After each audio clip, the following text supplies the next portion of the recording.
नमस्कार बच्चों, कैसे हो आप? आशा करता हूँ आप सही होंगे। लर्निंग टाइम विद हरीश में आपका स्वागत है। आइए देखते हैं कक्षा 10 की हिंदी की वर्कशीट नंबर 69। ठीक है बेटा। तिथि है 18 दिसंबर 2020। ठीक है। और विषय उपविषय है जॉर्ज पंचम की नाक, कृतिका भाग 2। कृतिका भाग 2 में से पार्ट सेकंड लिया गया है, जॉर्ज पंचम की नाक। आइए देखते हैं इसके अंदर जो लेखक है रिया डिपार्टमेंट क्या कहना चाहता है। इस नाक की एक लंबी दास्तान है। इस नाक के लिए बड़े बड़े तहलके मचे थे। किसी वक्त आंदोलन हुए थे। राजनीतिक पार्टियों ने प्रस्ताव पास किए थे, चंदा जमा किया था। कुछ नेताओं ने भाषण भी दिए थे। गर्मा गर्म बहसें भी हुई थी। अखबारों के पन्ने रंग गए थे। बहस इस बात पर थी कि जॉर्ज पंचम की नाक रहने दी जाए या हटा दी जाए। तो बेटा ये बात है उस समय की है जब महारानी एलिजाबेथ भारत भ्रमण के लिए आई थी। और उनके आने से पहले जो जॉर्ज पंचम है इंडिया गेट के सामने, तो उनकी जो मूर्ति थी, जो लाट थी, उसमें से नाक गायब हो गई थी। तो उसके लिए आंदोलन किए जा रहे थे। ठीक है बेटा। जैसा कि हर राजनीतिक आंदोलन में होता है, कुछ पक्ष में थे कुछ विपक्ष में, और ज़्यादातर लोग खामोश थे। खामोश रहने वालों की ताकत दोनों तरफ थी। ठीक है बेटा। आइए आगे देखते क्या होता है। यह आंदोलन चल रहा था। जॉर्ज पंचम की नाक के लिए हथियारबंद पहरेदार तैनात कर दिए गए थे। क्या मजाल कि कोई उनकी नाक तक पहुंच जाए। हिंदुस्तान में जगह जगह ऐसी नाकें खड़ी थी, और जिन तक लोगों के हाथ पहुंच गए उन्हें शान शौकत के साथ उतार कर अजब घरों में पहुंचा दिया गया। कहीं कहीं तो शाही लटों लटों का मतलब यहाँ पे क्या है, खंबा या मूर्ति कि नाक और नाकों के लिए गोरिल्ला युद्ध होता रहा। बेसिकली बेटा होता क्या है कि नाक को हम इज्जत के तौर पे देखते हैं। नाक कटना यानी बेइज्जती होना। तो उस समय जब महारानी एलिजाबेथ भारत भ्रमण के आने वाली थी, तो जॉर्ज पंचम की जो लाट थी उसकी नाक कट गई थी। तो वो देखती तो वो बड़ा बुरा फील करती, और भारत के लोगों के लिए शर्मिंदगी की बात थी। इसलिए ये इस नाक के बारे में आंदोलन हो रहा था। ठीक है बेटा। उसी जमाने में एक हादसा हुआ। इंडिया गेट के सामने वाले जॉर्ज पंचम की लाट की नाक एकक गायब हो गई। हथियारबंद पहरेदार अपनी अपनी जगह तैनात रहे। गश्त लगती रही और लाट की नाक चली गई। ठीक है बेटा। तो इंडिया गेट के सामने जो थे, एक मिनट बेटा, फोन आ गया।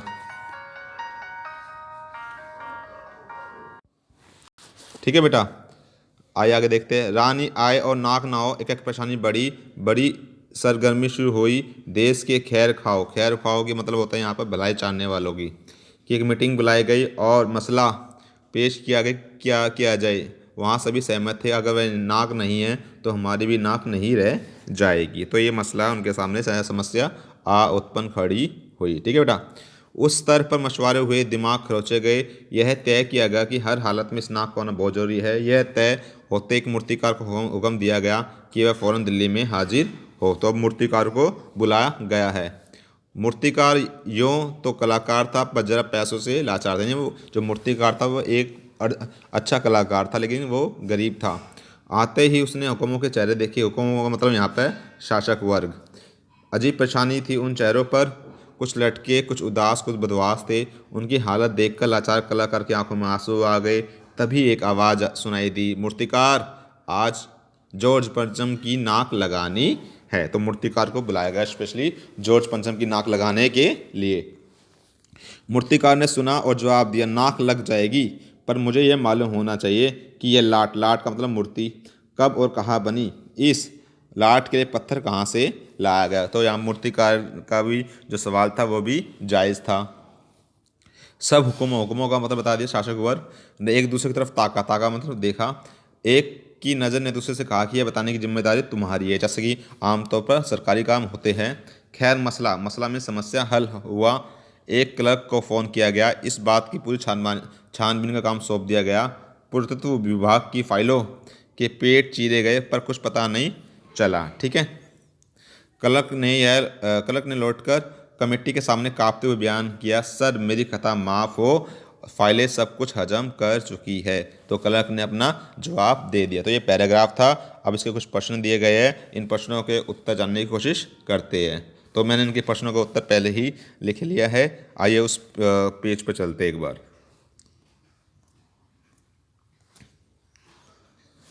तो बेटा ये है पहला प्रश्न, क्या आंदोलन चल रहा था और क्यों। ठीक है बेटा। तो उसका उत्तर है महारानी एलिजाबेथ भारत भ्रमण से पहले जॉर्ज पंचम की मूर्ति की नाक गायब हो गई थी, उसी के लिए पूरे देश में आंदोलन चल रहा था। तो प्रश्न नंबर 1 का ये उत्तर है। प्रश्न नंबर 2, मूर्तिकार को क्यों बुलाया गया? जॉर्ज पंचम की मूर्ति की गायब नाक को फिर से लगाने के लिए मूर्तिकार को बुलाया गया था। ठीक है बेटा। प्रश्न नंबर 2, कलाकार किसे कहा गया है? उसकी आंखों में आंसू क्यों आ गए? मूर्तिकार को कलाकार कहा गया है जब मूर्तिकार ने उदास और लटके हुए चेहरे देखे तो उसकी आंखों में आंसू आ गए। ये प्रश्न नंबर 3 का उत्तर है। प्रश्न नंबर 4 देखते हैं। लाट में मूर्ति के बारे में पता करने के लिए फाइलों के पेट चीरे गए, यहाँ पे चीरे गए आना था, पर कुछ फाइल सब कुछ हजम कर चुकी है। यहाँ फाइलों के पेट, यहाँ बेटा पेट लिख लेना। सीखने और उनके सब कुछ हजम करने से आप क्या समझते हैं? तो ये टाइपिंग करते कुछ मिस्टेक हो गई, मैंने ज़्यादा ध्यान भी नहीं दिया। ठीक है बेटा, चलो उत्तर खोजने की कोशिश करते हैं।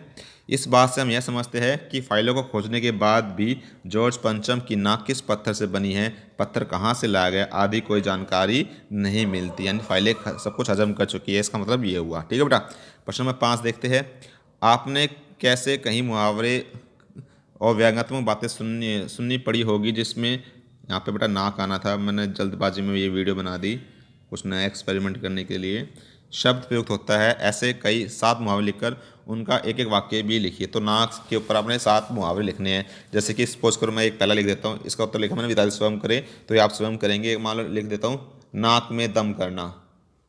नाक में दम करना ये मुहावरा हो गया। इसका अर्थ क्या होगा? नाक में दम करने का बेटा क्या होगा?